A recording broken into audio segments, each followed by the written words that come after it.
10,000 buses. 6,300 traffic lights.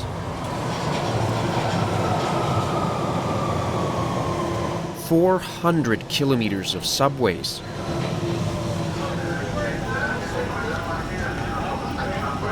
Countless stops, platforms, stations, and terminals. We're responsible for 31 million trips every day in London. As an organisation with 27,000 direct staff and tens of thousands indirect staff. Transport for London is one of the largest government agencies of its kind in the world.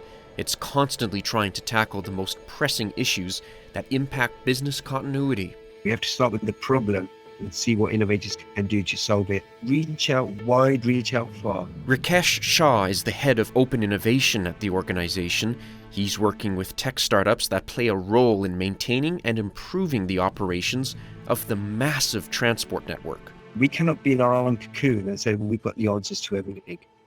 Got to be open with the market and use those brains, whether it's from academia, whether it's from startups. We'll dig into the necessity of obtaining real-time information, how to find business continuity solutions by reaching out to other companies, and why you should keep track of all disruptions, even the minor inconveniences. Hello there, I'm Tristan Field-Jones, and welcome to another edition of SitRep. Rakesh Shah joins us now, and Rakesh, introduce yourself and tell us a little more about what it is you do. Yeah, hi Tristan, and thank you for having me on. So I'm Rakesh Shah. I'm the head of open innovation at Transport for London, and my job is to think about the best innovators out there and how do we do things better, cheaper, and quicker for London. Broadly speaking, we have several roles. So the first one is we're an end-to-end operator. So the tube service, the metro service, which pre-pandemic had around 5 million journeys every day, is something we manage end-to-end. We're also a large procurer. So the 10,000 buses we have across London, we procure that service with a series of bus operators. Similarly, we do the same for the London Overground, the Docklands Light Railway, and a series of other services. So as well as being an operator, a procurer, we're also a large influencer and policymaker. So we think very much about active travel in our city, road safety, air quality. But also we're a commercial entity where we're bringing in revenue. So whether it's the out-of-home advertising contract, whether it's as a property developer. So as an organization, we do multiple things, multiple roles, and we try and bring all of it together through a city planning function. It really is safe to say that Transport for London is one of the biggest transport authorities in the world. I mean, how many, you're dealing with dozens of networks, thousands of vehicles, I don't even know how many stations. I mean, it really is a massive operation. And Rakesh, I just can't even begin to imagine how much of a challenge that must be, just trying to maintain that business continuity. Yeah, so pre-pandemic, we were responsible for 31 million trips every day in London. And that ranges from anything, as I said, from the tube network, it could be the bus network. We're also responsible for some of the strategic roads in London, which carries 33% of London's traffic. We're responsible for 6,500 traffic lights. And So as an organization with 27,000 direct staff and tens of thousands indirect staff, it's a complicated setup. But actually, our job is single-minded, which is how do we ensure we keep London moving and supporting the growth in our city? How does open innovation play a role in maintaining, I guess, the operations of transport for London? Like, expand a little bit more on kind of this particular cog in the machine. Sure. So thinking about Transport for London as an organization, we'll have problems that need solving from across the company, whether it's the tube network, whether it's the bus network, whether it's the road network, whether it's a support service function. So what we have within my team are 4 key areas. The first area is the design thinking and discovery team. So what they do is they go across the business and they start sourcing problems. And they make sure that problems that are coming into the innovation team are areas where innovation can actually add value. So that's step one, and they create the pipeline. And by design thinking is an important element here, is they don't take the problems at face value. What they do is they really dive deep with the business areas and say, and really contextualize the problem to make sure that when we're ready to solve it, we're solving the right problem and we're not chasing the wrong problem. And as a result, we're making the wrong solutions. That's point one. Point, the second part of the team is the innovation factory. So this is where you run experiments. You've got the problem statements, you run the experiments, and you run those experiments jointly with the market. So we put a series of problem statements out there with the right procurement routes to scale, and we experiment. So we start with a minimum viable product. We have subject matters experts from across TFL around the table. So that could be tech colleagues, that could be innovation colleagues, it could be engineers, all the people that have a view as to when you're at to scale the project product, as to what they think at the MVP stage. They will then iterate, and based on the iteration, we then make a judgment call whether this product can add value beyond a proof of concept for TFL. And if it can, what does that business case look like? And then finally, we have a fourth area of the team is a lot of the large corporates in particular want to invest in R&D and they want to solve transport problems. So what we're trying to say is London is open as a test bed to solve some solutions, particularly if some of the large corporates want to co-develop solutions with TfL. So that's something we're thinking about very much is how do we create best value for our taxpayer? Well, and when I was reading up on Transport for London online, I noticed that there are five kind of main areas of focus, and I think you touched on that a little bit. And according to the website, it was Vision Zero, carbon reduction, air quality, customer experience, and operational efficiency. Explain a little more in terms of why those concerns in particular are top of mind for Transport for London. And I think what, context I was set there, that was relevant at that given time. There's lots of problem statements that we have and themes that we focus on all the time. But I'll set the scene a little bit further. Is we have a target, which is 80% of trips to be made in London by walking, cycling, and public transport by 2041. And that's our sort of North Star, which is that's where we need to get to in, trying to remember, but in 19 years or so. And that means that within the Mayor's transport strategy, there are three strategic pillars. The first pillar focuses on a healthier London. And that's about getting to Vision Zero, answering one of your questions. Why is Vision Zero important? We will not stop until we've got to zero deaths and serious injuries on the road network. And we're in the trajectory has been good in the last few years, but it's not celebration until we get to zero is what we're aiming for. And we had 125 tragically deaths in 2 years back. That came down to about 295 the year before last. And the latest stats this year suggest a further reduction in deaths on our network. And so as a result, Vision Zero is a key area of focus, and we're thinking about how emerging technologies can help in that area. Another area is about being active in our city. We've got challenges on obesity and type 2 diabetes. We need people to be more active. So how will they walk more? How will they cycle? What types of innovative solutions can we bring in to stimulate that? Beyond healthier London, there's also a focus around creating a good public transport experience. If with things like COVID, we're going to prevent a car-based recovery, we need to make sure that the alternative is good.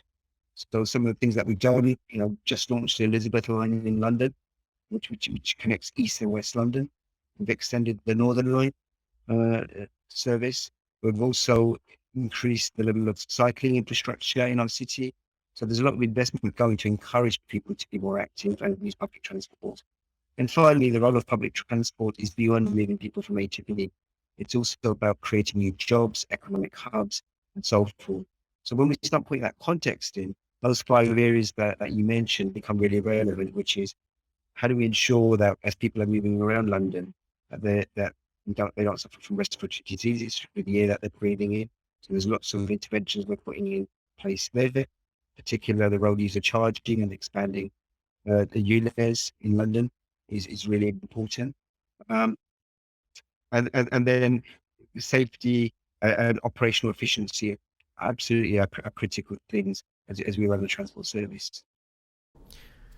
How do you determine if you need to reach out to the private sector or startups or businesses that are kind of outside of Transport for London? Because part of open innovation involves going to tech startups, going to companies that may have a different perspective on this. So tell us more about how that kind of thinking evolved and why TFL determined that it was important to reach out to other companies to help tackle some of the issues you just mentioned. Yes, there's various elements, and I think I was fortunate. I was involved with the Open Data program a few years back, and then we had 17,000 registered users for Open Data, and there were over 700 apps powered by TFL data, which 42% of Londoners used. And what we found is we don't have to solve, we don't have to develop all the products. There are some fantastic innovators in the marketplace that can develop products that adds value to TFL. So with that context in mind, we started to think about how can some of these innovators, whether they're large or small, solve some of our problems. And we assessed that we need a clear shot window. We need to have a web presence. We need to be at events, and we need to share openly what some of our problems are. And as we do that, we need to make sure we have the right procurement routes where you can scale, trial them, but also scale them. So as a result, that's what we've been thinking about. And I would encourage any innovators out there to register their company at tfl.gov.uk/innovation. And every time we have a new problem statement that needs to be a challenge that needs to be solved, we'll contact them via email. And it's really important that, lots of innovators have great ideas and they'll share them with TFL. But then what we're trying to do is shoehorn a product into and looking for a problem. It's got to be the other way around. We have to start with the problem and see what innovators can do to solve it. And that is absolutely the right way to do it. Otherwise, most of those products will not scale. So typically, does TFL reach out to startups, or do you post a problem online and then encourage companies to submit proposals for solutions? How does that communication and that back and forth work? So there's a couple of things. I think firstly, there's a lot of horizon scanning going on. So we're talking to innovators all the time. And that's just to understand what's in the marketplace because as I was saying earlier, technology is advancing at such a fast rate that you need to be on the front floor. And that means lots of engagement going on with tech, startups and innovators and corporates out there. And that could be in any sort of field. That could be around VR, that could be around the digital twin, it could be around AI, computer vision, quantum computing, or even new materials. So we need to understand where the horizon scanning element is. And we have a team doing that. And then secondly, as we know that when we're developing new problems in different business areas, we can really have an idea of what types of solutions thematically could help address this problem that we have. And then what we would do is launch those problem statements to anyone and everyone. So these are the challenges we have. Who's out there that can solve them? And we may start with some initial market engagement just to see what types of ideas are coming back and then develop a procurement strategy. Or sometimes we run an innovation challenge and accelerator where we look for startups and corporates to come in, respond to it, and then we go through different stages, which could be the R&D stage and then a scaling stage. So there are multiple routes to market. Okay, let's look at a couple examples, if you will, of how some challenges were addressed using innovative solutions from startups. So I think there's a couple that I would talk about. I think the first one is we ran a Near Silicon Innovation Challenge a few years back, and it focused on a really relevant problem statement, which was around how do we encourage people to walk more in our city. And there were lots of walking apps, these big things that people are pulling out, guided tours and lots of other things going on across the city. We worked with a company called Go Jauntly. And what Go Jauntly did, or their product did, was it crowdsources interesting walking routes in your area. And we started to partner with them. And we then started to think about commuter walking routes in the city of London, or interesting walking routes for your lunchtime. And suddenly, they've got nearly 400,000 users now through this partnership that we have with them, where we're promoting them regularly. They won the competition, and they're trying new things that could stimulate more walking in our city. So it's a great example of a startup working with a large corporate like TfL, and we found a shared sweet spot. And as a result, now we've got more people walking in our city, which is really, really inspiring. And the second one that I'll touch on is London Road Lab. And that's a program that um, Sam Desk have been involved with. And that focused very much on going out with a problem statement, making the procurement process upfront as easy as possible so all companies can enter. And then we ran 9 proof of concepts in 10 weeks. And we provided seed funding for that and provided subject matter expertise. Probably most importantly, we provided access to our assets. Some of these assets are in operation 24 hours a day. And from that, a series of feedback and evidence was created from the 9 innovators. And then what we did following that is we took 2 forward, because they had a robust business case. And one of them was Sandesk. Sandesk now, I'm sure we'll talk about it in more detail. They're working in our control room and directly with Transport for London colleagues, but also some big tier 1 suppliers. So it's a great, 2 very different examples. One's a very big partnership-led approach on encouraging more walking. And the other one is developing a new tool that's running in our control center to support some of our operational challenges. And that's something we're doing more and more through innovation challenges. So, talk to us a little bit more about the importance of having real time information and real time data, especially as you mentioned in a control center where you're overseeing, again, dozens of networks, countless stations, thousands upon thousands of vehicles. Like, why is it so important to get those real time signals? So, our responsibility is a 24 hours, 7 days a week responsibility. And everything we do is underpinned by being safety conscious.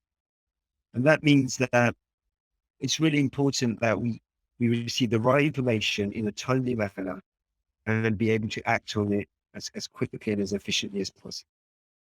And working with Sandesk, when we did the R&D stage, we really were thinking about the adverse impact on roadworks and how can a tool like Sandesk help us to reduce the adverse impact of roadworks. And what we tested there with some keywords, some key images, and through scanning social media, it was able to feed things into our control room, information into our control room much quicker than other sources. And as a result of that, we have now scaled the Sandesk product in our control room. And to give you a couple of examples that I've just heard about from colleagues, we've seen some potholes that have been identified on social media, and they've been responded to by our asset operations team as quickly as possible to prevent an incident taking place. And this would be images that's taken place, that's taken by someone on social media. Well, the second area is sometimes bikes are left in unsafe locations, meaning highways or the other places. So again, someone's reported that. It's immediately comes to the control room and being able to provide an operational response again before an incident takes place. So the point here being is Sandesk is an important channel of complementing other channels that enables us to operationally act as efficiently and effectively as possible to keep our network safe. And it's not just about TfL's activity. We're also working in partnership with some of the utility companies. So the gas companies, the water utilities, the fiber. And again, they're getting information back about some of the roadworks, which they can act on in a more readily manner. And sometimes it could just be feedback about how some of the roadworks are being taken place and what local communities think about it. And again, they can act on that and improve the offering to the local community. So it's a really important tool. It's dynamic and it enables us to act much more efficiently and effectively. The things that you're identifying, like potholes or bicycles that aren't where they should be, that might not be the biggest security risk out there, but still, those when you start adding those up, that impacts the operations and the safety of the whole network. So it's interesting hearing that from you in terms of the devil being in the details, if you will, right? Like how important it is to know about, of course, the big events, the disasters, the crises, but also those smaller issues like the potholes. Absolutely. And our internal client for this was our road network management team. So we started with them. And it, going back to my earlier point about design thinking and defining the right problem, that's exactly what the team did here. And the problem here was all around reducing the adverse impact of roadworks. And then diving deeper through the R&D stage, we're able to pivot from an MVP or your team, or Sam Desk was, and they're able to test different solutions. And then we think about some of the benefits around safety, around journey time reliability through reducing congestion, and the impact on air quality, about reducing the adverse impact of air quality by the traffic smoothly flowing through, etc. And suddenly you have a solution, that's solving those problems. Because I think there's a danger here that you look for that perfect solution that does everything. And I think you've really got to focus in on the right use cases, and then move on to the next use case if you need to. But it's important that you aren't trying to tune things out at once. And of course, I realize that the SAMDESK solution could do lots of the things, but at the moment, the focus is very much on reducing the adverse impact of roadworks. Now, you mentioned earlier that you've worked with several startups and other companies too to address various issues. What are maybe some unexpected results, good, bad, or otherwise, that you've noticed, working with these companies, especially since they're external and they bring a different perspective? Like, have you kind of come across any, again, interesting side effects, I guess? Yeah, I think firstly, working with startups, what I've culturally noticed is the speed they operate in, the speed that they work at. It's really dynamic, it's quick, and that with my team creates a sense of energy and a sense of buzz. I'd also think about agility, and also thinking about failure is can be a good thing if treated the right way. Where if you're failing and you're learning from it and you move on to the next thing, that's a good thing.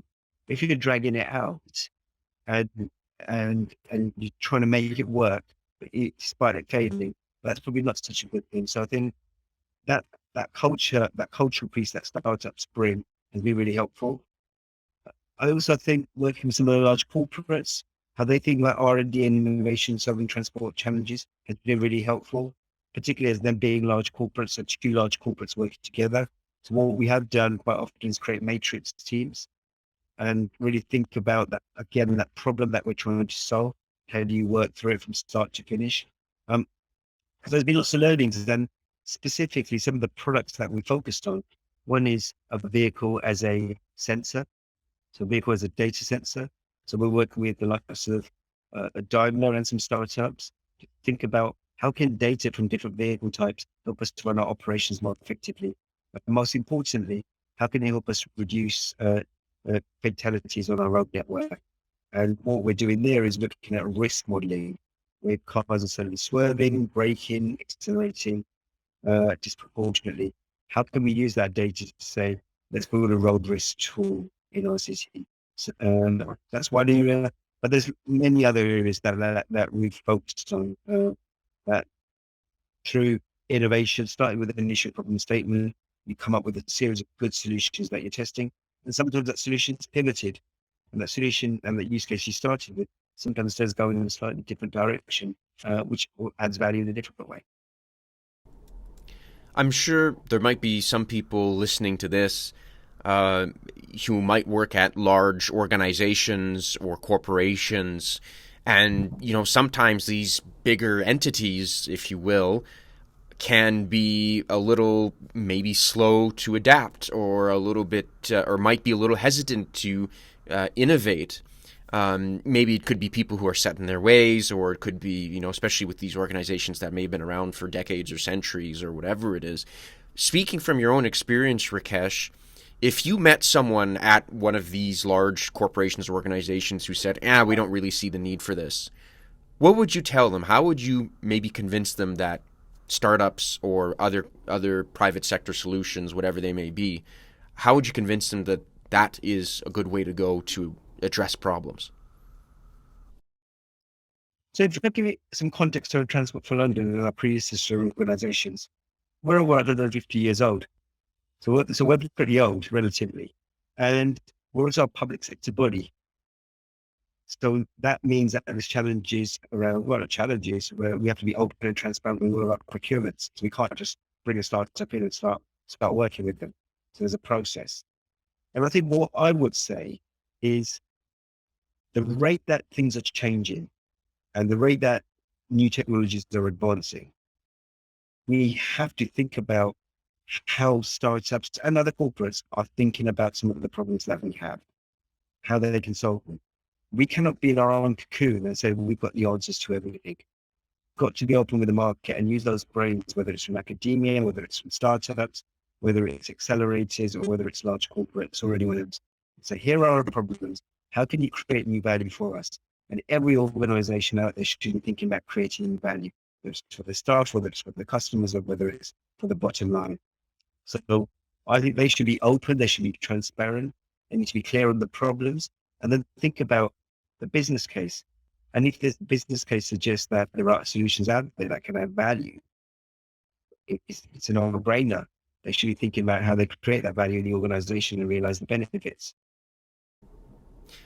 So let's say you're, again, this large company, and maybe you've never worked with a startup or you've never sought outside help in this regard. And you touched on it a little bit in terms of how Transport for London does this. But how do you go about finding, the right startup or the right fit for the problem that you're looking to solve? So I think a couple of things. One is organizations like large corporates will always be approached by innovators who want to solve their problems. But what happens quite often is they'll get bounced around the organization because no one knows what to do with them. Or what happens is organizations, large corporates, will have their ecosystem of startups and they may work with them. And I think what's really important here is going back to that earlier point. Reach out wide, reach out far, be clear with your problem statement. Think about the innovators, not just in your own ecosystem and your radar, but think broadly. So we work closely with London and Partners, who's our sister agency in London, and they have an ecosystem that spans the whole world. So when we've got problem statements, we share it with them and they spread it across the world, which is how we got in contact with Sanders. You're a Canadian company, and you're working with us, and they would have heard about that problem statement through one of our call outs. So I think it's really important to reach out wide, reach out far, think about the solutions, and ultimately think about the solution that adds most value for your organization, and then try and trial it and try and scale it. Otherwise, if you're not thinking wide and far, you may not get the right solution. How long has Transport for London been using startups and this open innovation way of thinking? So when all the open data work that I mentioned earlier, working in partnering with startups, that really accelerated around 2014, 2015. And since then, we set up the Innovation Hub around 2018, and we've been working at pace during COVID and now where we are now, thinking about how do we create best value. So it's been a few years where really sought value and got value from working with startups and other innovators. Okay, so this is I guess especially when you mentioned that TFL has been around for 150 years. This is a fairly recent change to the organization.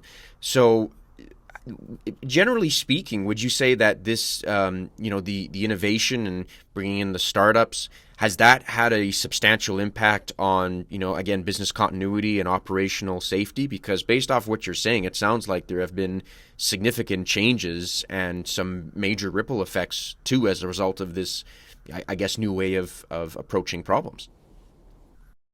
It's being upfront is mixed. Some things work, some things don't work, and some things, even if they work culturally to adopt it to drive the change in the organization, can be complex.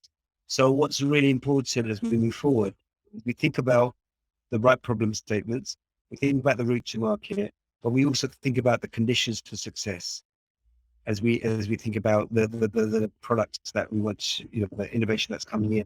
And that means that the likelihood of scaling successfully and realizing the benefits is greater than otherwise. And I think that's, you won't change your organization overnight. You want to have startups there solving all of our problems. So it's that right mix as well, which is, where do the innovators fit? Because a lot of our supply chain are delivered traditional services where innovation in my team is not required, or a lot of the activity can be delivered in-house. So I think we need to think about how can the innovation and the innovator community add value, and that's part of my team's job. So I always like to end the episode with a bit of advice and a way to. Although, frankly, I think Rakesh, you've provided lots of insight into why the way that Transport for London is approaching these issues, why that is a good way to kind of, again, address these problems. But, we have a lot of security professionals, a lot of business continuity folks who listen to this podcast, and we're dealing with so many crises right now as we're still emerging from the pandemic. We have geopolitical tensions. I mean, climate disasters, you name it. It's just, there's so much turmoil out there. So what's your advice to our audience who they may not have a lot of time or a lot of resources to properly look into innovative solutions? So I think, linking it back to Samdesk, it's around drawing insights and the right firstly getting the right data and drawing the insights to make operational decisions. And if someone's got a product out there that can scan social media in the right way, GDPR compliant, and you're not getting any personal data, that gives you insights about what's going on in your city, in your town, on your network. And it means you can make decisions more effectively and more efficiently. Well, surely you should be thinking about trialing it. And if the trial is not successful, well, don't worry about it. We'll work on the next thing. But I think just ignoring the products like Sandisk, where they might be able to add value, feels like a missed opportunity. So my advice would be clear on your problem statement, go out, scout the market, try it. Not everything will work, but some will work, and that will give you a massive return. So that would be my advice. Awesome. Thank you very much, Rakesh. Really appreciate the conversation. If people want to find out more about what TFL is doing when it comes to open innovation, or if people want to reach out, where can they go? Yeah, so it's tfl.gov.uk/innovation. Okay, excellent. And we'll have that link in the description so people can go check that out for themselves. Rakesh Shah is head of open innovation at Transport for London, joining us on SitRep. I'm Tristan Field-Jones. Thank you for listening to this episode of the podcast. If you'd like to get in touch, you can email me at sitrep@samdesk.io or follow us on Twitter at samdeskofficial. Until next time, stay safe out there.